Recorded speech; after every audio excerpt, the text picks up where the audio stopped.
Tudo. Ahm, então, nós hoje vamos terminar o capítulo 12 e hão de notar que vamos chegar aqui como que é um primeiro resumo que João está a fazer de tudo aquilo que vem ser dito aqui nestes capítulos de transição, e depois no capítulo 13, então nós já vamos ter aqueles momentos, digamos que narrativas mais privadas dos momentos que Jesus teve com os seus discípulos antes de ir à cruz. Então vou mostrar aqui os meus slides, vamos ver se eu consigo fazer isso desta vez com mais facilidade. E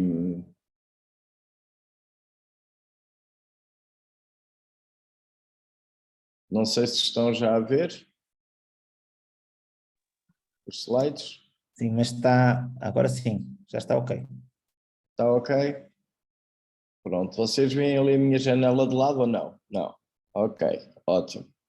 Sim, está bom. Então, primeira coisa, vamos ver o texto. Nós hoje iremos estar a ver o texto do versículo 12, capítulo 12, do versículo 20 até ao versículo 50. Eu tenho dividido em 3 parágrafos, então eu vou ler aqui o primeiro parágrafo, mas até ao versículo 36.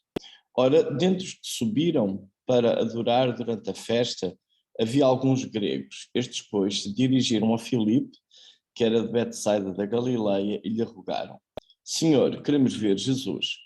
Filipe foi dizê-lo a André, e André e Filipe comunicaram a Jesus.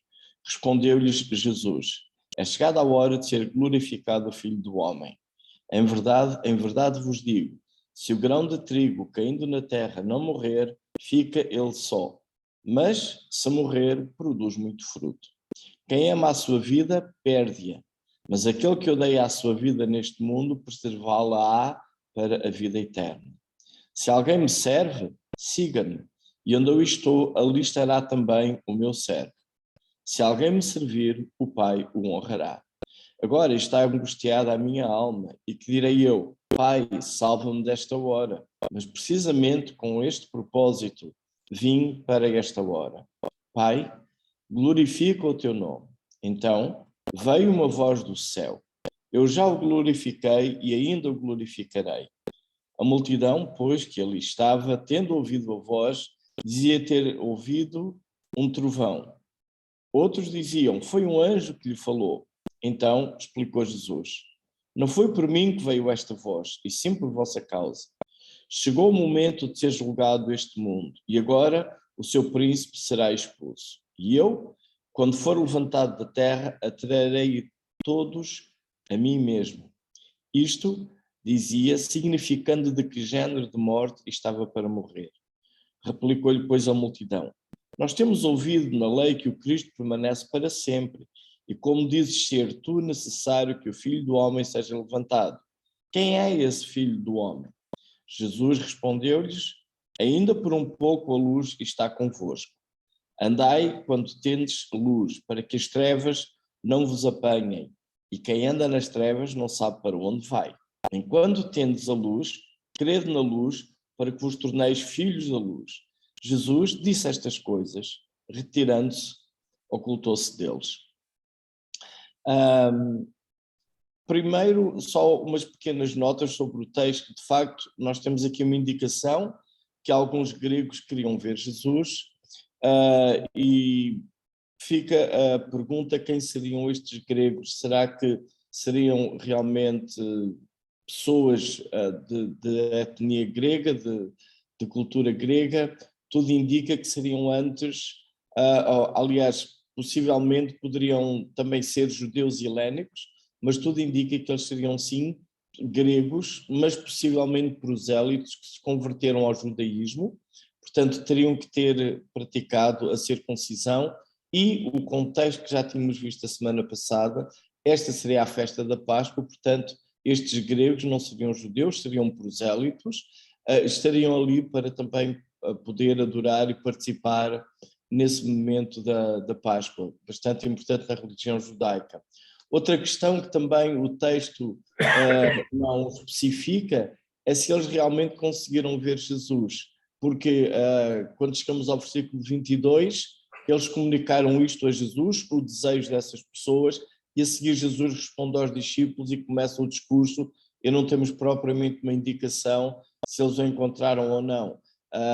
O mais provável, quando respondeu-lhes Jesus, Jesus responde aos seus discípulos que foram comunicar a notícia, portanto, a resposta é ao versículo 22 e não a resposta não será aos gregos do versículo 20. Então, ok? Então, notem que nós agora, quando avançamos no Evangelho de João, algumas coisas começam a ser mencionadas já uma, duas, três vezes. Aqui temos um outro caso que é a questão da hora. E temos notado estes dois momentos ao longo do Evangelho. Não é chegada a hora, mas nesta altura do Evangelho é chegada a hora. Então nós temos no versículo 4 do capítulo 2, em 7:30 e 8:20, ainda não é chegada a minha hora, e é o próprio Jesus que diz durante aquelas bodas em Caná. João explica no 7:30 que a sua hora ainda não é chegada, e também no 8:20. Mas quando chegamos agora, o discurso muda, ou seja, à medida que avançamos no Evangelho de João, que esta festa, a última festa da Páscoa, se aproxima, a hora de Jesus é chegada. E é o próprio Jesus que afirma muitas vezes esta altura. Temos aqui no 23, é chegada a hora de ser glorificado o Filho do Homem. No 12:27, de novo, vim para esta hora, portanto não tenho aqui todo o texto, mas é essa a parte de destaque. E depois também já no capítulo 13, queremos ver para a semana, sabendo Jesus que era chegada a sua hora, e depois na sua oração também, ele dirige-se ao Pai e volta a afirmar que a sua hora é chegada. Então, todas estas coisas estão agora a dirigir-se, a precipitar-se para este momento da cruz. Não há, basicamente temos aqui uma semana, portanto o Evangelho de João como que tem este desequilíbrio, digamos assim, a nível de tempo cronológico. Daqui em diante temos uma semana, até aqui tivemos se calhar cerca de 2 anos, algo assim, uns números redondos só para termos na nossa mente. E esta expressão de ser glorificado, o Filho do Homem, também já tínhamos visto, não é apenas um momento concreto específico, mas ele é bastante duradouro, também no sentido cronológico, porque ele vai incluir precisamente a morte de Jesus, a sua ressurreição e também a sua exaltação. Tudo isto faz parte deste processo de glorificação. Para nós é um bocadinho difícil de compreender esta ideia de morte, de glorificação, mas João, mais à frente vamos ver que ele faz até de novo como que um jogo com palavras. Já tínhamos visto na conversa com Nicodemos aquela palavra do alto, poderia tanto de ser de cima, como também outra vez, na conversa com Nicodemos, importa-te nascer de novo. Ali há uma ambiguidade, porque a palavra pode ser, é necessário nascer de cima, do céu, ou seja, da vontade de Deus, mas também nascer outra vez. E agora neste conceito também de glorificação, também vamos encontrar essa tendência que João tem para usar essas palavras, e certamente Jesus também fez recurso disso. Este conceito de glorificação está muito relacionado com, como é que eu ia dizer, a postura, a atitude, a vontade, a direção de vida que Jesus tinha enquanto esteve aqui na Terra. E ele próprio afirma no 8:50, eu não procuro a minha própria glória. Então, Jesus vindo cá, ele não está preocupado com si próprio, com aquilo que é a sua imagem. Ele está preocupado com a glória do Pai. Na oração ele vai orar precisamente, Pai, glorifica-te. E aqui nós também temos alguma coisa para aplicar à nossa vida. Muitas vezes estamos muito mais interessados na nossa própria glória, ou o nosso receio, o que é que os outros pensam de nós, do que viver numa perspectiva de trazer glória ao nome do Senhor, ainda que a nossa glória fique danificada, digamos assim. Paulo, E sim, desculpa, os slides estão fixos no primeiro slide. Não sei se estás a passar mais alguns slides, porque só estou a estamos a ver passar o primeiro vários. slide. Ok. Está fixo no primeiro slide. Vocês agora estão a ver os slides ou não? Estamos a ver, mas no ambiente de trás. Ok. Deixa eu tentar resolver isso.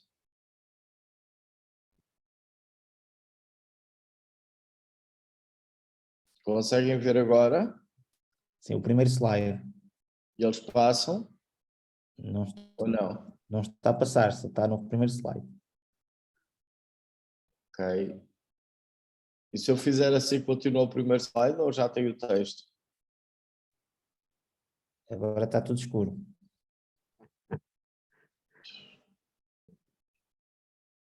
Os vários momentos e do contraste em que a hora não era chegada, aquilo que João tinha estado a explicar, Jesus também dizer, e notem que aos capítulos 2, 7 e 8, onde isso é mencionado, e a partir do capítulo 12, várias vezes a afirmação muda, passa a ser é chegada a hora.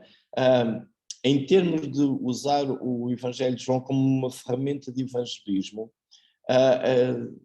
quase que há aqui um paralelo que alguma informação está a ser dada a nós como leitores, acerca de quem é Jesus, até que é isso que João fez. Agora começa a chegar a hora do Filho do Homem ser glorificado, e a mim como leitor também começa a chegar a hora de eu começar a juntar todos estes argumentos, juntar todas as peças que João tem estado aqui a mostrar acerca de Jesus, e eu tenho que começar a tomar as minhas decisões, eu perceber quem é Jesus. E ele vai ser muito explícito nesta última secção, a forma como João está a construir esta parte. Portanto, não é apenas uma informação de que está a chegar o tempo de Jesus ir à cruz, mas a mim também, como leitor, está a chegar o tempo de eu ter que decidir acerca de Jesus, se creio ou não creio. Se eu creio nele, de que forma é que eu creio? E nós já vimos que esta ideia de crer em Jesus, ela vai de várias formas ao longo do Evangelho. Portanto, ao chegarmos a estes capítulos aqui de transição, depois da ressurreição de Lázaro e até ao capítulo 13, são algumas partes, digamos que críticas, para tentarmos compreender se quem está a estudar o Evangelho connosco se está a compreender toda a mensagem, se está a perceber a intenção de João, se está a perceber de facto quem é Jesus e qual está a ser a resposta que essa pessoa irá dar, aceitando ou não também Jesus na sua vida. Então era este o slide acerca da glorificação, que compreende estes três conceitos: a morte de Jesus, a sua ressurreição e a sua exaltação.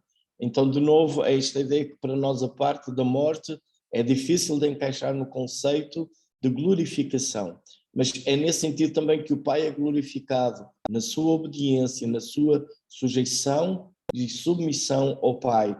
E, como iremos também notar à frente, esse momento de dor faz parte de todo o conjunto da salvação, da nossa redenção.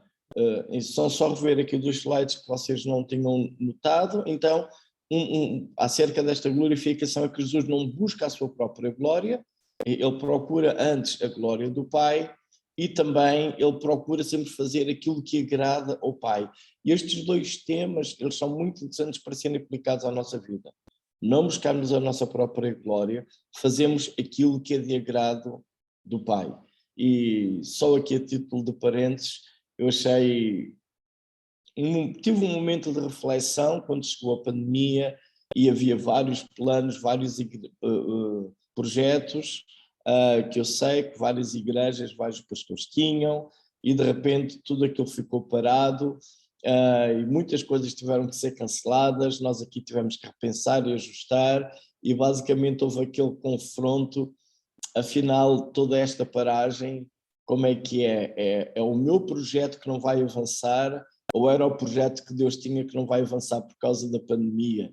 E quase que entra aqui uma série de de conflitos são as minhas coisas que não vão funcionar por causa da pandemia, ou são as coisas de Deus que não vão funcionar por causa da pandemia? E se pensarmos assim, que as coisas de Deus é que não vão funcionar por causa da pandemia, fica outra pergunta. Então, porque é que Deus mandou a pandemia para que agora as coisas dele não podem funcionar?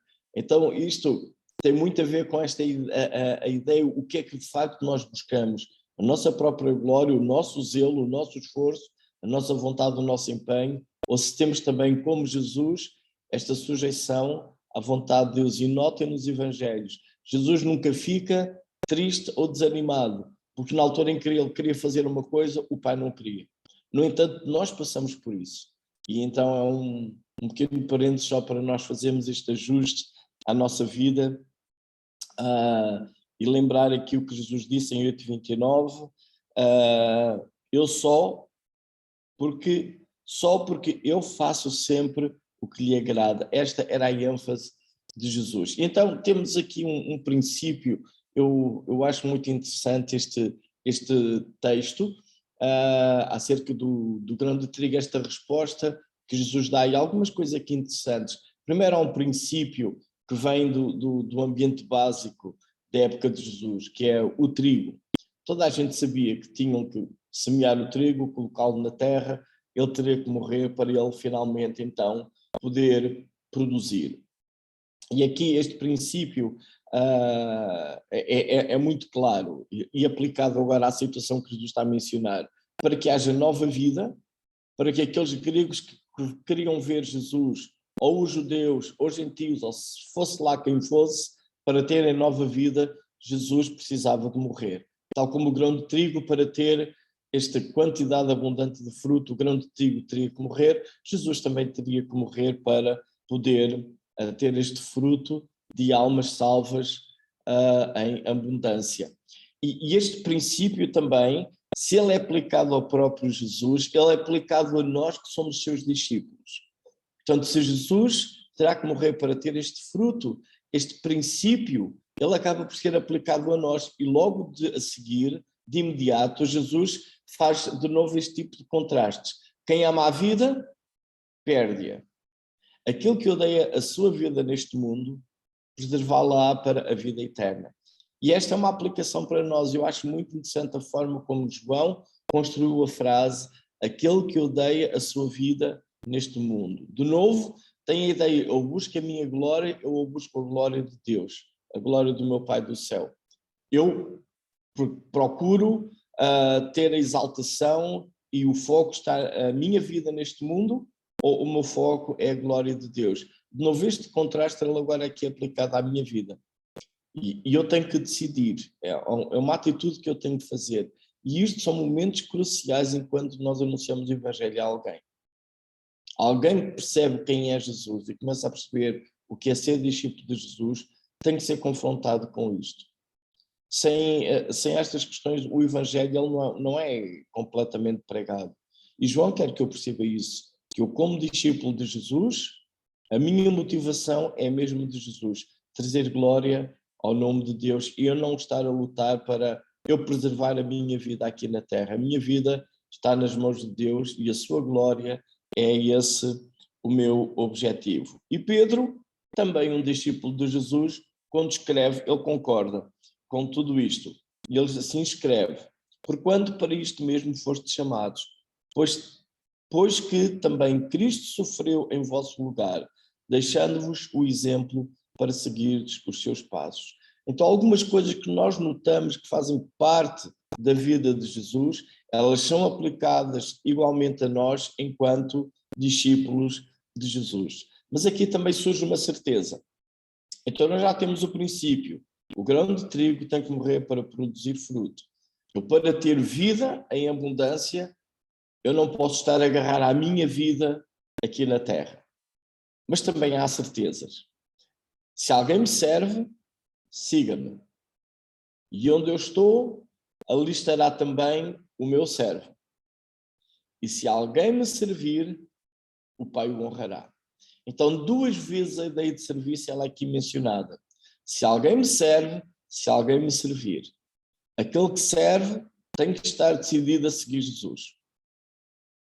Não se pode servir a Deus e não ser um seu discípulo. E há esta certeza, onde Jesus está, o seu servo também está ali. Então a presença de Jesus é segura. E também a questão do Pai honrar. Então temos aqui algumas questões importantes. Servir Jesus, seguir Jesus, esse é do meu lado, digamos assim, eu tenho que servir Jesus, seguir Jesus. A promessa é que ele estará presente. E a promessa é que eu tenho a honra do Pai. Agora aqui o meu confronto pessoal, ele é desafiado porque eu sou confrontado, tal como tem acontecido neste Evangelho de João, a eu buscar a honra e o reconhecimento dos homens, ou eu buscar a honra e a glória do meu Pai do céu. E não sei se notaram logo no prólogo, os homens amaram mais as trevas do que a luz porque as suas obras eram más. Então a tendência humana é buscarmos a honra, a glória, a aprovação, o reconhecimento uns dos outros. E por vezes isto cria um conflito na nossa mente, em vez de procurarmos agir fazendo a vontade do nosso Pai do céu.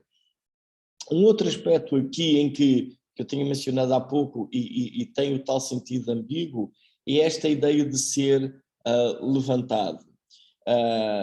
Jesus menciona aqui de novo, quando ele for levantado, e esta palavra de facto como que ela tem estes dois sentidos que iremos ver. E não é a primeira vez que esta ideia surge, já vimos, eu creio aqui que eu tenho a referência errada, e do modo porque Moisés me levantou a serpente no deserto, assim importa que o filho do homem seja levantado, para que todo aquele que nele crê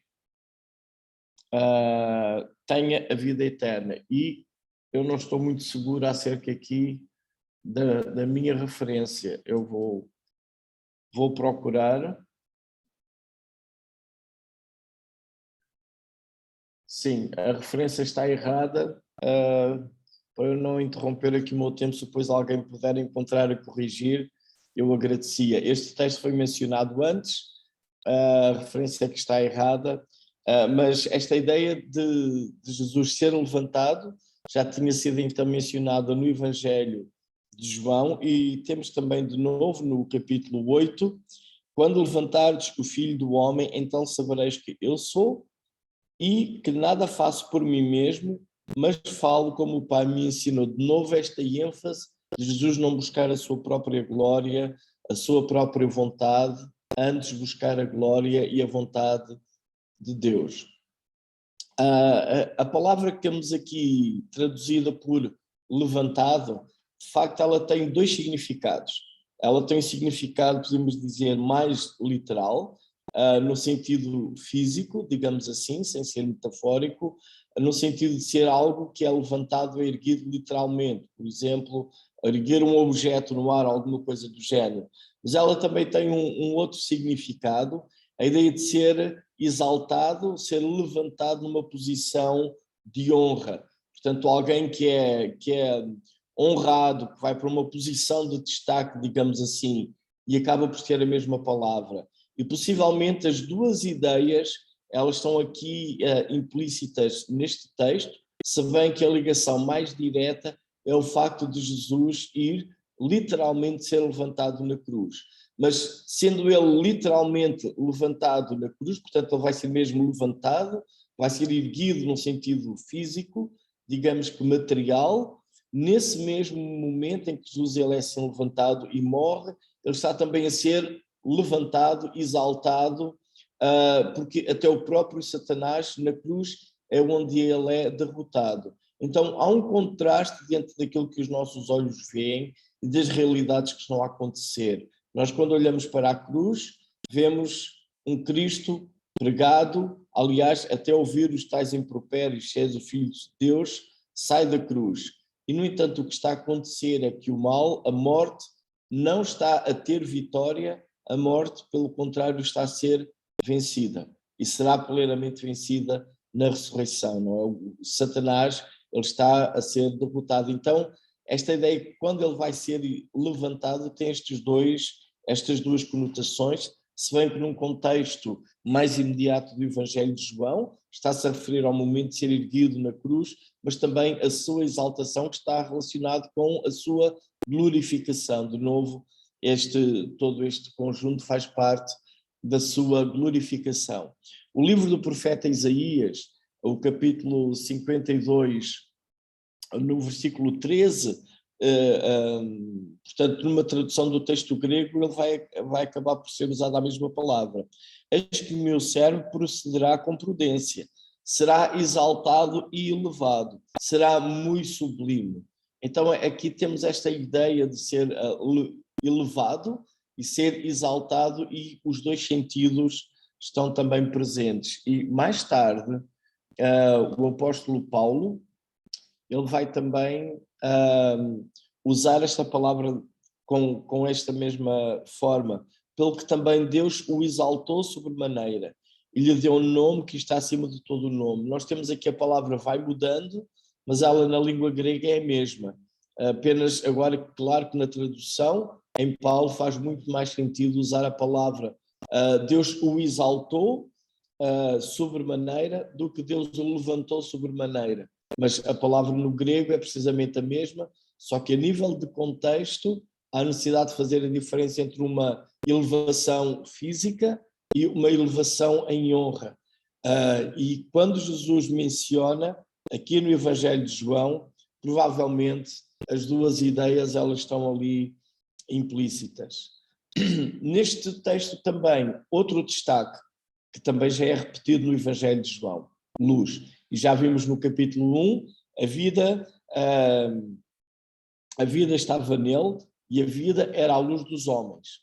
A luz resplandece nas trevas e as trevas não prevalecem contra ela. Notem que isto já está no prólogo, tal prólogo, lembram que falámos no início, tinha uma série de temas que iam ser abordados ao longo de todo o Evangelho, e de novo temos aqui esta repetição, ou em João 8,12, de novo lhes falava Jesus dizendo: eu sou a luz do mundo. Quem me segue não andará nas trevas, pelo contrário, terá a luz da vida. Estas repetições, elas são extremamente importantes para nós termos em mente, e se estamos a falar com alguém, a pessoa ir adquirindo estes conceitos. Quem é a vida? Jesus é a vida. Quem é a luz? Jesus é a luz.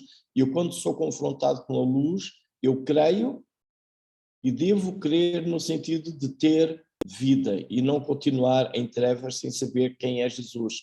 Temos aquele milagre da cura do cego. Aí é muito explícito este contraste da luz das trevas.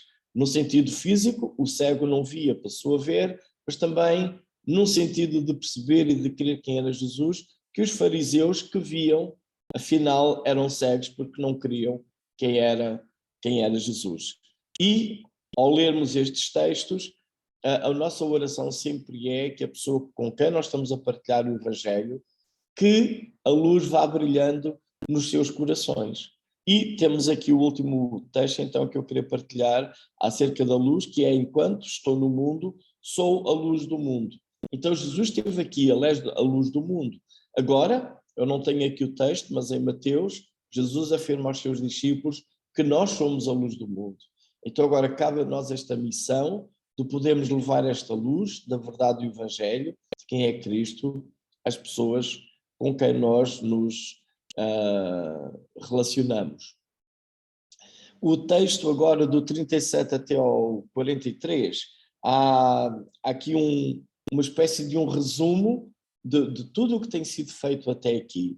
E embora tivesse feito tantos sinais, na sua presença não creram nele, para se cumprir a palavra do profeta Isaías, que diz: Senhor, quem creu na nossa pregação e a quem foi revelado o braço do Senhor. Por isso, não podiam crer, porque Isaías disse ainda: cegou-lhes os olhos, endureceu-lhes o coração, para não vejam com os olhos, nem entendam com o coração, e se convertam e sejam por mim curados. Isto disse Isaías porque viu a glória dele e falou a seu respeito. Contudo, muitos dentre as suas próprias autoridades creram nele, mas por causa dos fariseus não o confessavam, para não serem expulsos da sinagoga, porque amaram mais a glória dos homens do que a glória de Deus. De novo, aquela tensão que nós enfrentamos, eu procuro a glória de quem? E isto é extremamente desafiante para nós, se estamos a evangelizar alguém, porque muitas vezes quem está a ouvir o Evangelho e é desafiado a querer e entregar a sua vida a Jesus, a barreira que ele vai enfrentar muitas vezes é esta. São os ambientes familiares, são os ambientes sociais, são, se calhar, como se diz aqui na gíria do Minho, mudar de religião, se bem que em termos mais corretos não é uma mudança de religião, mas de confissão religiosa, mas estas expressões todas, muitas vezes elas acabam por ser a barreira. Então é um texto que tem aqui 2000 anos, é uma razão que tem 2000 anos, mas ela é uma razão muito atual. E por vezes, quando estamos a partilhar a mensagem do Evangelho com alguém, esta realidade ela salta muito. A pessoa percebeu, compreendeu a mensagem, tudo fez sentido, mas ainda assim há uma resistência. Porque para aceitar Jesus, ele vai ter que perder algumas coisas. E o medo de perder essas coisas é tremendo, é uma pressão enorme. Então, de novo, eu queria notar aqui no versículo 37, embora tivesse feito tantos sinais, notar de novo que João tem usado mais, ele usa até a preferência pela palavra sinais e não pela palavra milagres. Porque os sinais indicam quem é Jesus, explicam quem ele é, o seu poder, a sua autoridade. E eu tenho que concluir que ele é o Cristo, o Filho de Deus vivo, aquele que estava anunciado durante todo o Antigo Testamento para trazer a nossa salvação, o nosso perdão.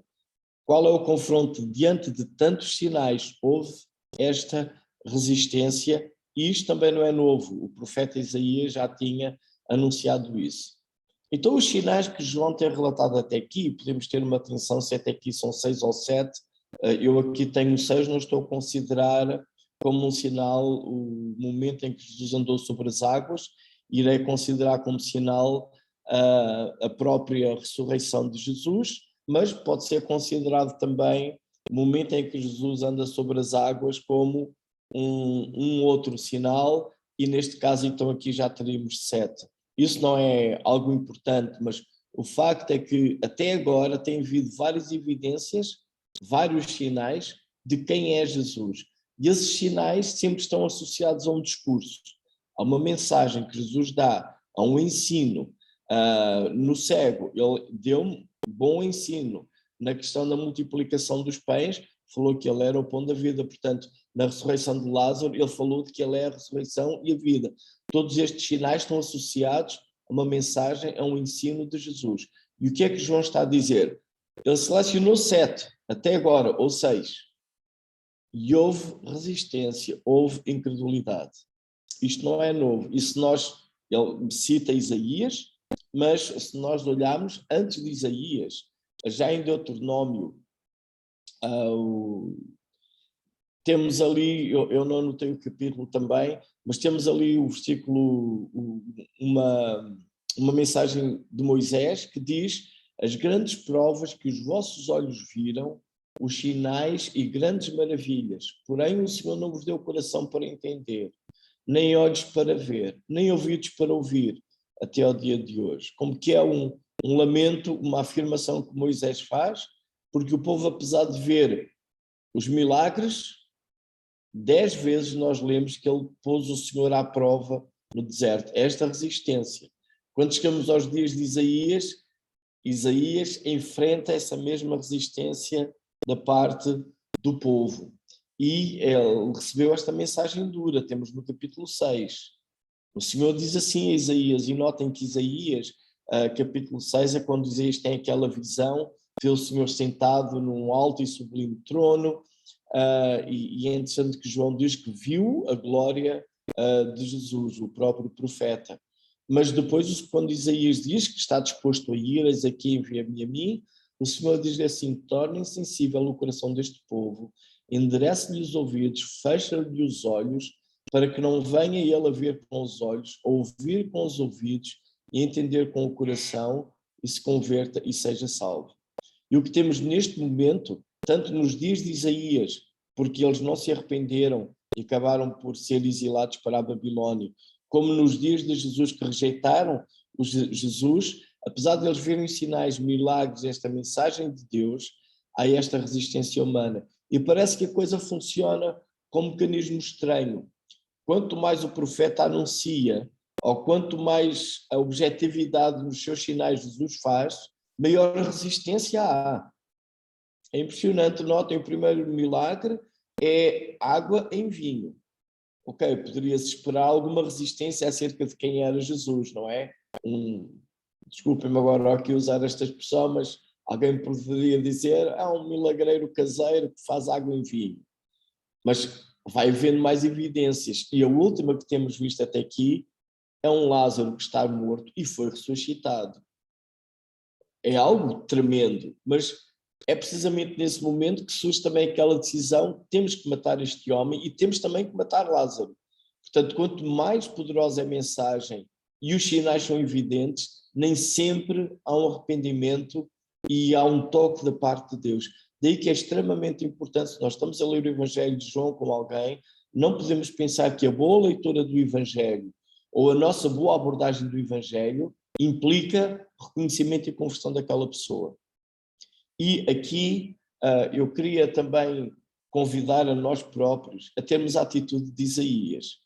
Notem, no capítulo 6, o Senhor diz a Isaías: tu vais anunciar a este povo, mas eles vão ter o coração duro. Quanto mais tu vais falar, mais eles vão resistir. Basicamente, o que eu estava a dizer a Isaías era: Isaías, eu estou-te a convidar para um ministério frustrante. Tu vais anunciar arrependimento e não vai haver arrependimento. Tu vais anunciar a minha mensagem poderosa e eles não vão querer. A atitude que Isaías tem, qual é? Ele vai interceder. E notem que foi a mesma atitude que Moisés tinha também para com a nação. Interceder por aquele povo que se revoltava e não aceitava seguir o Senhor. E agora Isaías ora assim: atenta do céu e olha da tua santa e gloriosa habitação. Onde estão o teu zelo e as tuas obras poderosas? A ternura do teu coração e as tuas misericórdias se detêm para comigo. Mas tu és nosso Pai, ainda que Abraão não nos conhece, Israel não nos reconhece, tu, ó Senhor, és nosso Pai. Nosso Redentor é o teu nome desde a antiguidade. Ó Senhor, porque nos fazes desviar dos teus caminhos, porque endureces o nosso coração para que te não temamos. Volta por amor dos teus servos e das tribos da tua herança. Só por breve tempo foi o país possuído pelo teu santo povo. Nossos adversários pisaram o teu santuário. Tornámo-nos como aqueles sobre quem tu nunca dominaste e como os que nunca se chamaram pelo teu nome. É interessante que quando Isaías percebe esta dureza do povo que deveria arrepender-se, ele não despreza, ele vai diante deles e clama: Senhor, a tua ternura e o teu coração e as tuas misericórdias se têm para comigo. Senhor, faz isso para com eles. Tem misericórdia. Basicamente é isto que Isaías estava a fazer. E também, eu creio que isto é o que nós deveríamos fazer também para com as pessoas que eventualmente convidamos, se calhar vão assistindo à igreja, convidamos para uma caminhada, alguma coisa, ou ler o Evangelho de João, ou usar qualquer outro método, e nós não vemos resposta. E eu creio que aí a nossa missão não é desanimar, é interceder, clamar por eles, para que o Senhor tenha compaixão e salve. Nós vamos agora para o tempo dos grupos. Vou passar a ti, João Paulo. Ok, obrigado, Paulo.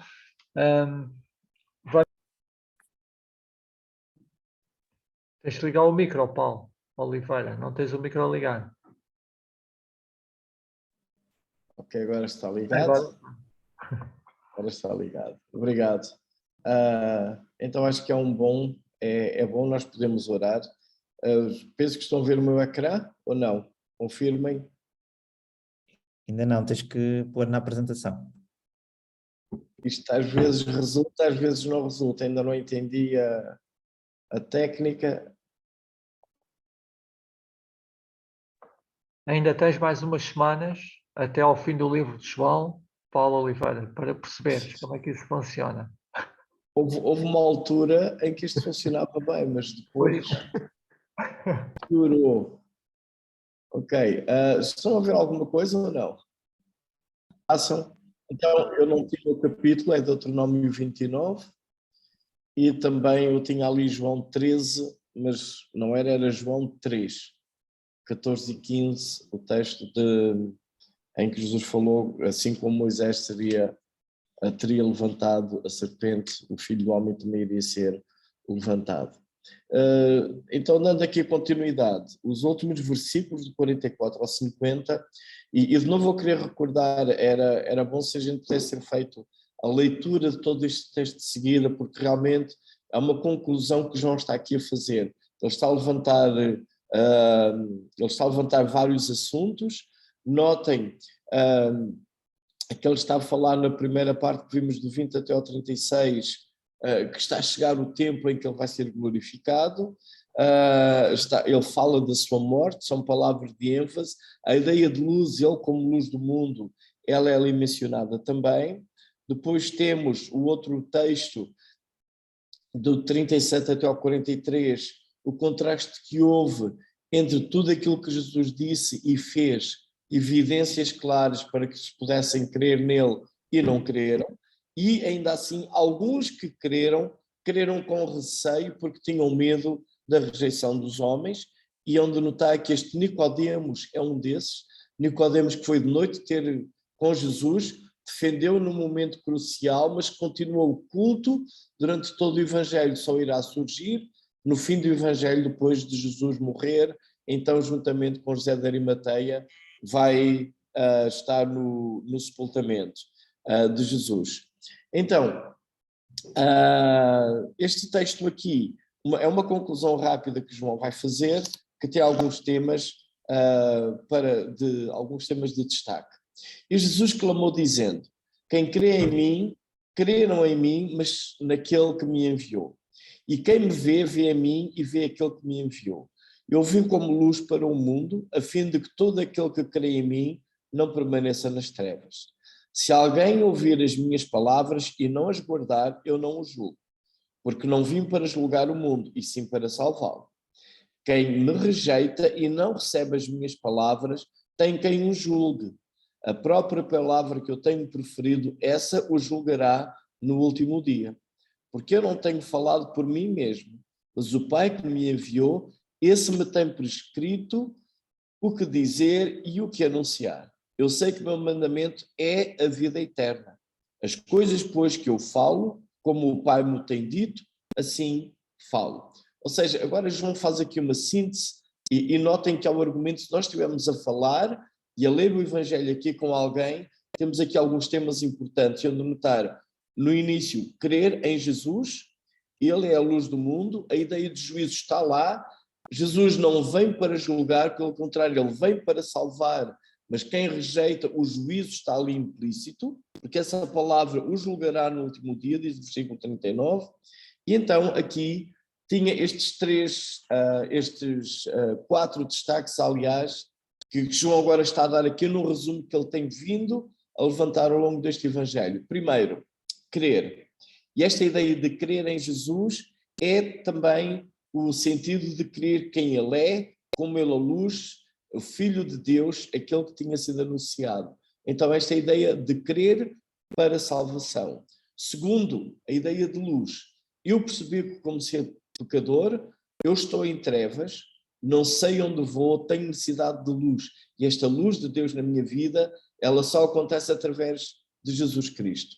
Não acontece através de uma meditação transcendental ou de alguma iluminação especial que eu vou receber e desvendar mistérios da Bíblia. Cristo, ele próprio, é a luz do mundo. Terceiro tema, vida. Obviamente esta vida é vida eterna. E este Jesus aqui diz que é um mandamento que é vida eterna, o seu mandamento. E associado a isto, pelo lado negativo, a ideia de julgamento, com esta ideia central que Jesus não veio para julgar. A sua missão não é julgar o homem. A sua missão é salvar o homem, para que o homem creia. Ele, como luz, quer que o homem creia para o homem ter vida. Não veio para julgar. Contudo, aquele que o rejeita, obviamente, está já a entrar em juízo. Notem que isto também já tinha sido dito antes, logo no início do Evangelho, não é? Quem crê tem a vida, quem não crê, então essa ideia de julgamento virá sobre ele. E, para terminar, aquele versículo-chave.